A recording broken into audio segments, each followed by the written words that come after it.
14h30 sur Europe 1, on retrouve tout de suite Et si c'était ça le bonheur avec Faustine Bollard. On commence comme tous les jours par son billet d'humeur. 70,5% des étudiants français avouent avoir triché lors de leur scolarité. Seulement, les bonnes vieilles méthodes de notre époque ont désormais disparu au profit de techniques high-tech dignes d'un remake des Sous-doués version 2.0.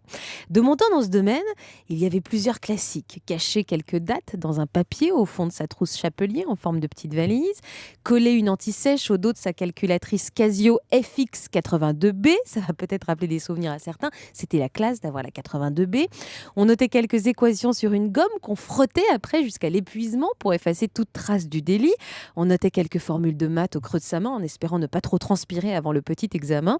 Enfin, dans le pire des cas, on échangeait son brouillon avec son voisin, ce qui le plus souvent était plus anxiogène que salvateur au regard du mal que certains rencontraient à déchiffrer l'écriture du soi-disant camarade qui n'avait visiblement pas très envie de jouer le jeu finalement. Aujourd'hui, les règles ont changé. Ce qui inquiète le plus les professeurs et les examinateurs, c'est l'émergence de ces tricheurs high-tech. Les smartphones et leur accès à Internet ont en effet ouvert la porte à une fraude beaucoup moins contrôlable. Quand on sait qu'aujourd'hui, des corrigés détaillés en ligne sont disponibles moins de 2 heures après le début d'une épreuve, on comprend mieux l'envie pressante de certains étudiants qui se rendent aux toilettes toutes les demi-heures.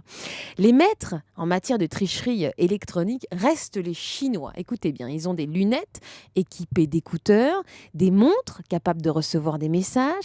Ils ont même récemment inventé une règle intégrant un écran connecté au web. Après les sous-doués, donc, c'est plutôt James Bond qui passe son bac. Conclusion, le meilleur moyen de réussir un examen étant quand même de bien s'y préparer. Nous, on a décidé aujourd'hui d'aider les étudiants, mais aussi les parents à J-3 avant le bac. Passe ton bac, on verra après. C'est maintenant dans Et si c'était ça le bonheur sur Europe 1.